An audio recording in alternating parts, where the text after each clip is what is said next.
Vamos dar continuidade ao assunto dízimos dentro das Escrituras. Textualmente, pode ser que eu não cite aqui as Escrituras, mas aquele que conhece as Escrituras sabe que o que eu estou falando aqui não é nada fora da Bíblia. Você tem várias escrituras, né? Se você pesquisa dízimo, então nós temos ferramentas, né? Aplicativos, próprio computador. Pesquisa a palavra dízimo, aparece um monte de passagens na Bíblia sobre dízimo, e no plural, dízimos também. No Novo Testamento você tem Jesus falando, né? sobre dízimos. O assunto não é dízimos em si, mas ele fala, né? Devíeis fazer essas coisas, mas não omitir as outras, né? Era comum dos fariseus trazer essa certa arrogância, né? De serem cumpridores da lei, né? Então, o fariseu, ele não necessariamente ele é um hipócrita, né? Jesus fala muito sobre fariseu hipócrita, né? Fariseu hipócrita. Nem todo fariseu é um hipócrita, mas uma grande maioria sim, que seria aquelas pessoas que são falsas. Mas há aqueles que não são hipócritas, há aqueles fariseus que são realmente autênticos. Paulo, por exemplo, foi um fariseu muito autêntico, muito correto. O próprio Jesus, ele pode estar relacionado a essa origem dos fariseus, que era ali no judaísmo uma classe de pessoas relacionada ao judaísmo ali, né? Fariseus, saduceus, enfim. Jesus fala isso sobre fazer essas coisas da lei, mas não omitir as demais, porque Jesus não veio quebrar a lei, mas ele veio para dar cumprimento à lei. Então a lei se cumpre em Cristo, e é necessário entender que a lei, o que é a lei? A lei também é a mesma coisa que Moisés, mas não é Moisés literal, né? A lei, ela é de forma bem específica os 5 primeiros livros, a Torá, né? Os 5 primeiros livros, Gênesis, Êxodo, Levíticos, Números e Deuteronômio, o Pentateuco, né? Essa seria a lei. Muitas das vezes quando fala lei ou quando fala Moisés, está falando da mesma coisa. E os profetas são todos os livros do Velho Testamento, né? Seria, em resumo, a lei e os profetas são as escrituras do Velho Testamento. A lei e os profetas. Por que Jesus é o cumprimento? Por que Jesus é o fim? Por que a lei e os profetas duraram até João? Porque a palavra foi encarnada.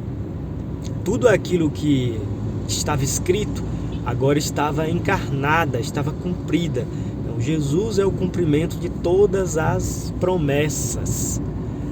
E há toda essa abrangência.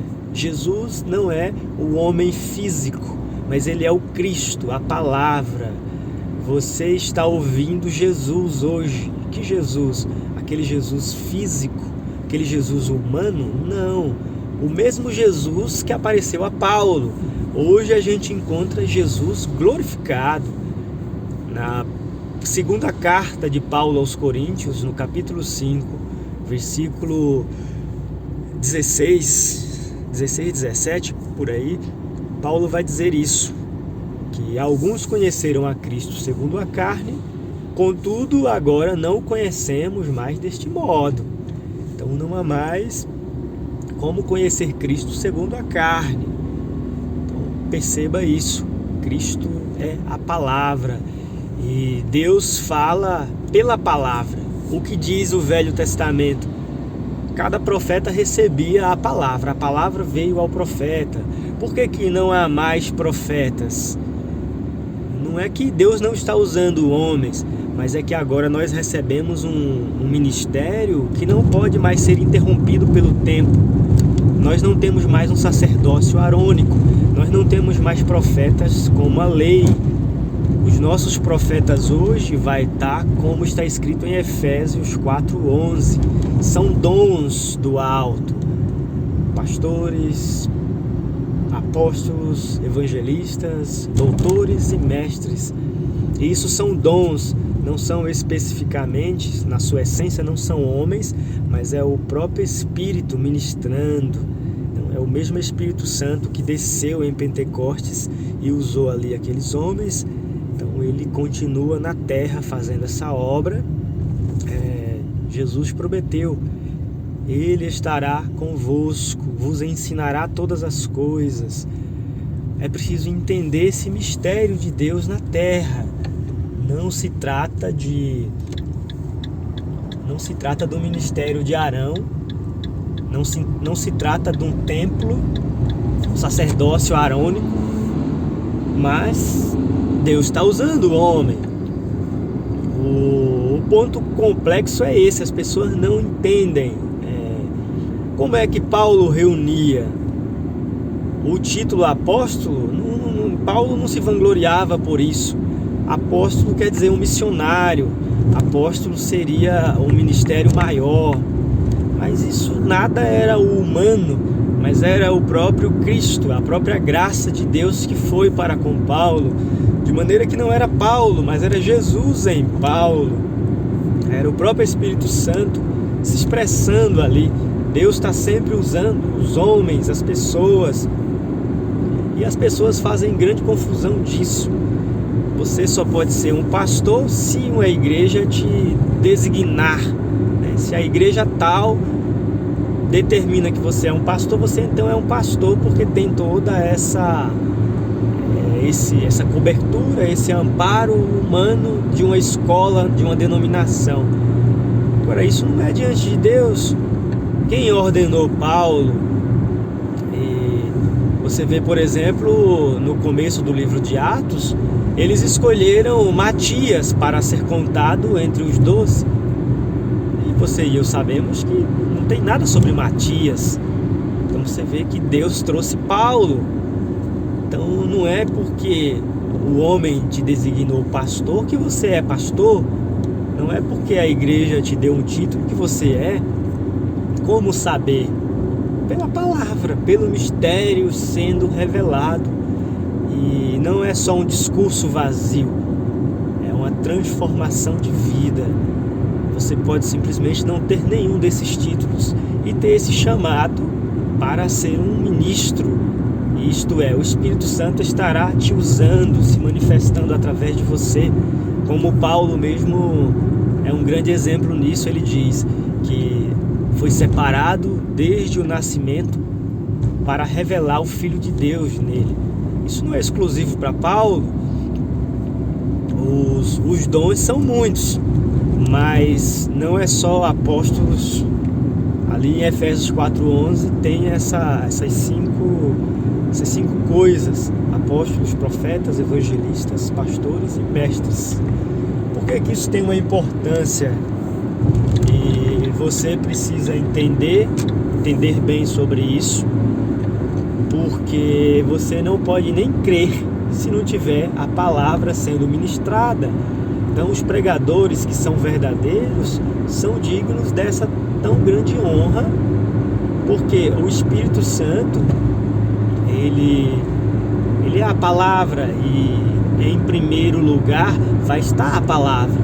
Então os que são chamados para a palavra não são todos apóstolos, não são todos profetas, não são todos evangelistas, então não são todos que têm os mesmos dons. Nem todos são chamados para falar, todos são chamados para ouvir.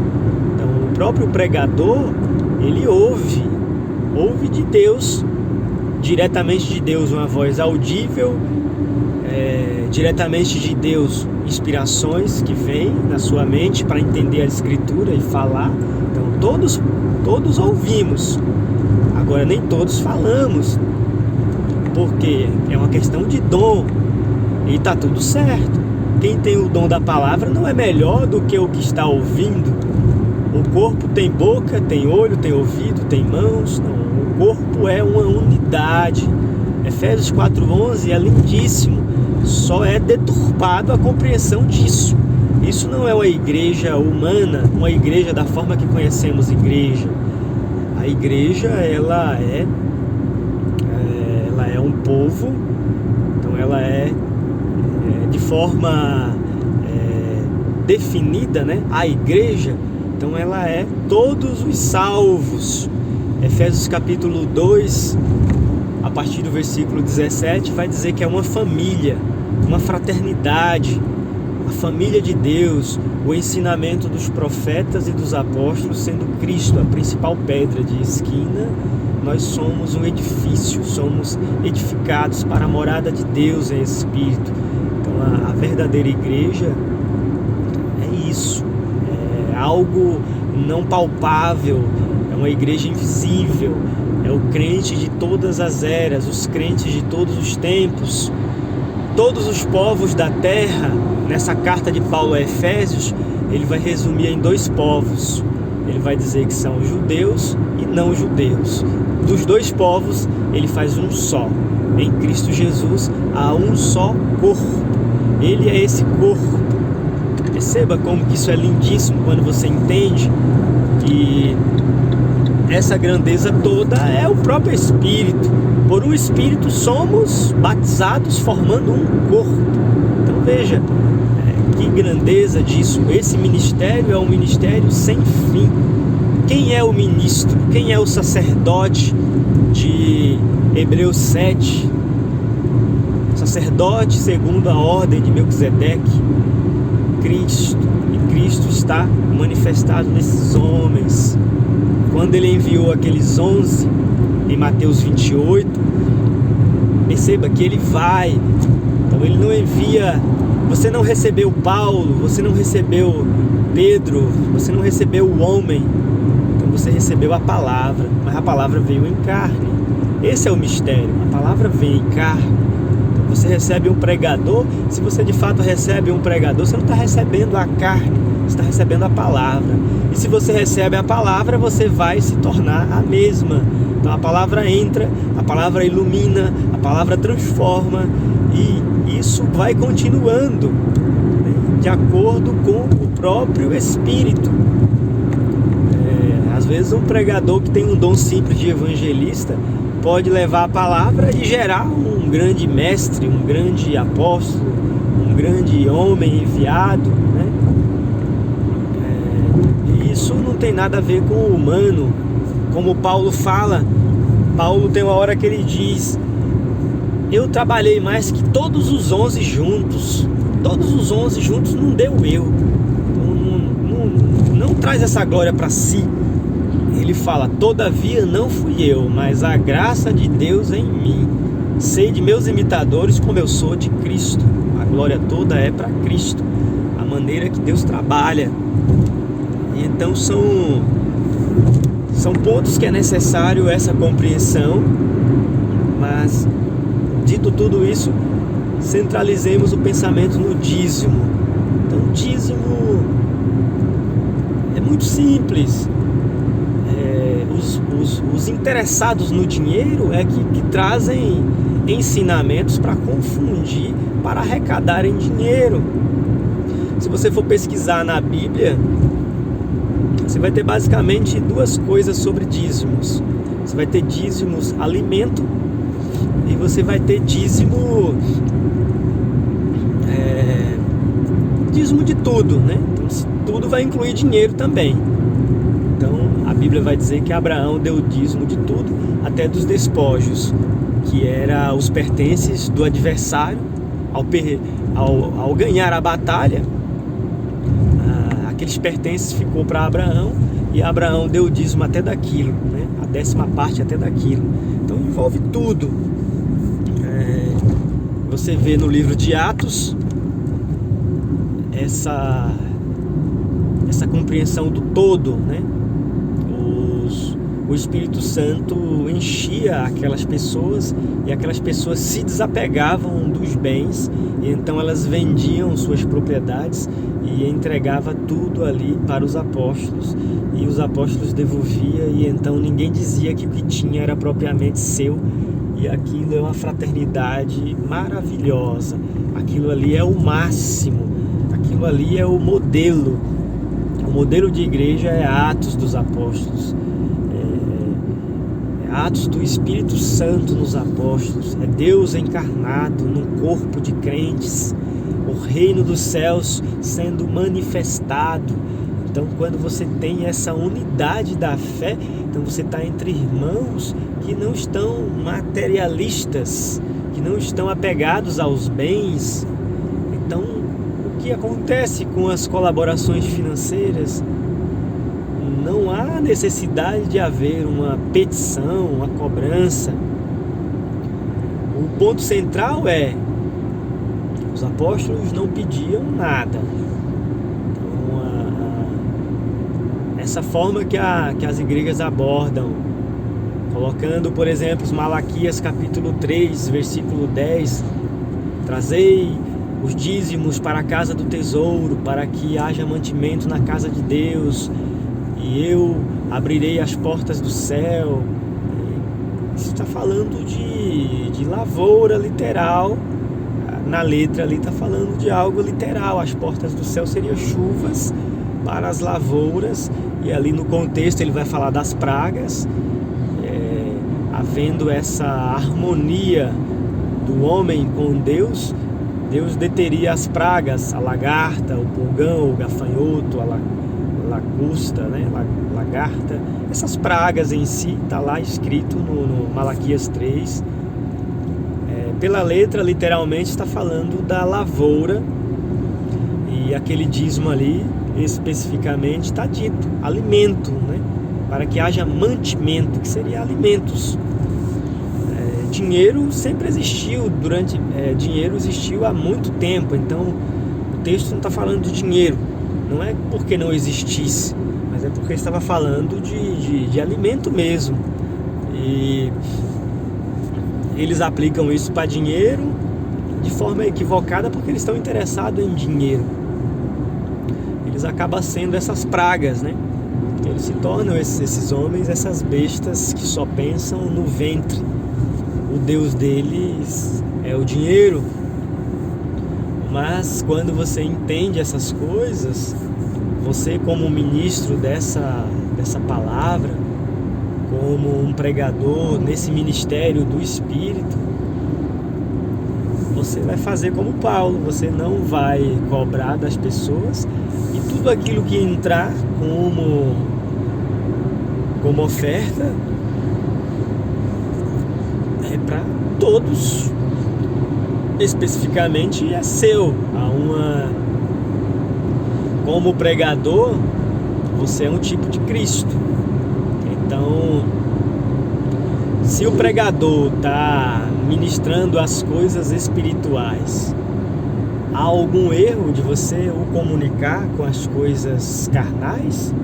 Paulo vai falar isso numa das suas cartas, ele vai trazer essa compreensão, né? Nós estamos ministrando as coisas espirituais.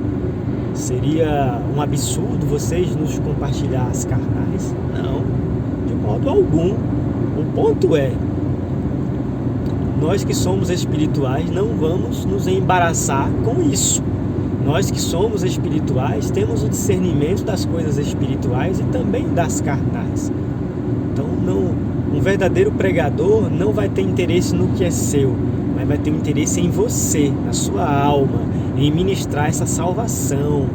Não é um interesse no que você tem, mas no que você é. O que você é para Deus. Essa obra, através dessa palavra, você nasce novamente. Então a salvação é essa ministração do Evangelho em sua vida, se tornando essa nova criação em Cristo. E então você oferta tudo para esse pregador, e esse pregador devolve tudo. Ninguém diz que o que tem é propriamente seu, mas tudo é de todos.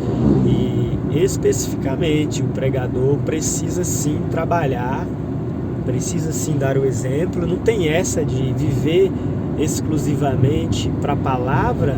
Não é viver como um padre ou esses pastores que são assalariados e dependem exclusivamente da igreja porque estão vivendo para a palavra.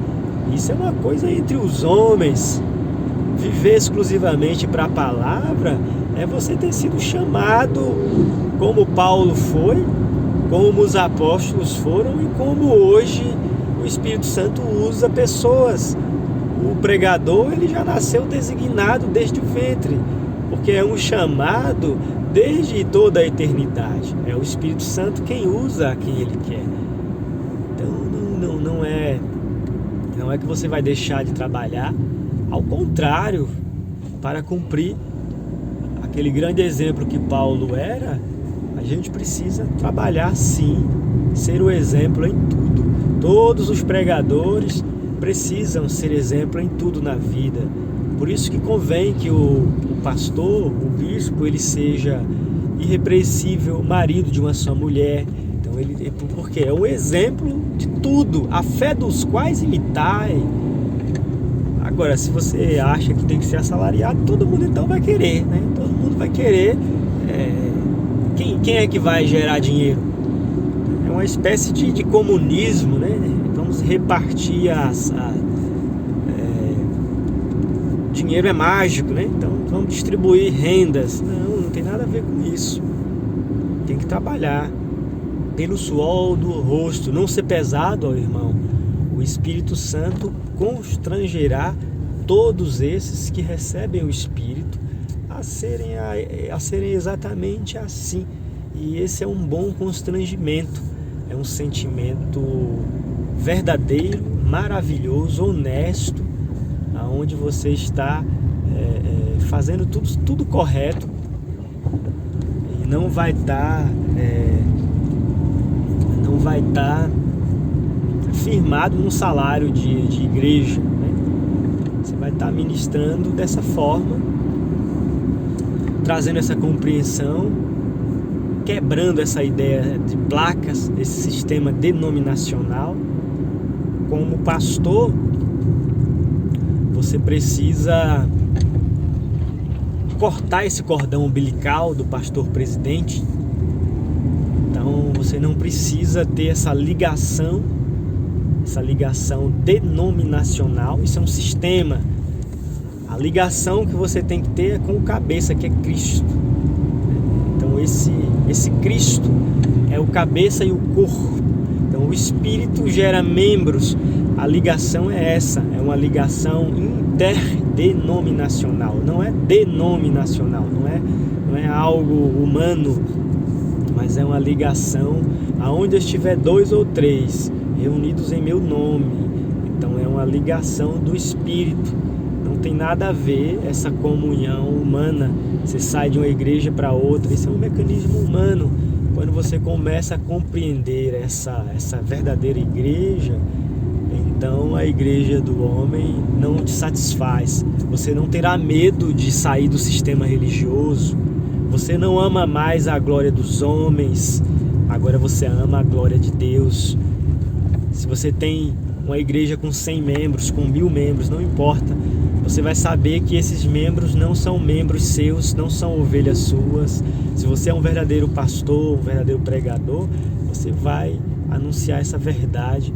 E a primeira perca é essa, é você se desligar do pastor presidente, é você se desligar desse sistema religioso para poder estar ligado diretamente com Deus. Isso não é rebeldia, isso é revelação, isso é autoridade de cima, isso é essa conexão direta com o Espírito Santo, para que você possa ser um ministro livre. Se você não é um ministro livre, que liberdade você está oferecendo ao povo, se você mesmo é um escravo? Então, não é para ser Moisés hoje. O ministério de Moisés precisa dar lugar ao ministério de Cristo. E então Cristo é completo, a promessa é Cristo. Então perceba, quando Cristo vem, você vai compreender e você vai abandonar Moisés. Automaticamente Cristo toma conta de você. Você não vai mais bater continência para essa hierarquia denominacional. Então você vai trazer toda essa boa reforma, que são ensinamentos, seja o dízimo e os demais ensinamentos. Tudo agora se faz novo em Cristo Jesus. Um ministério do Espírito. um sacerdócio eterno, aonde Ele é o pastor, aonde Ele é o apóstolo, aonde Ele é o mestre, aonde Deus está ministrando para o seu povo, um só Deus, acima de nós, por nós e em nós. Que Deus abençoe a sua vida, nesse precioso nome de Cristo. Amém.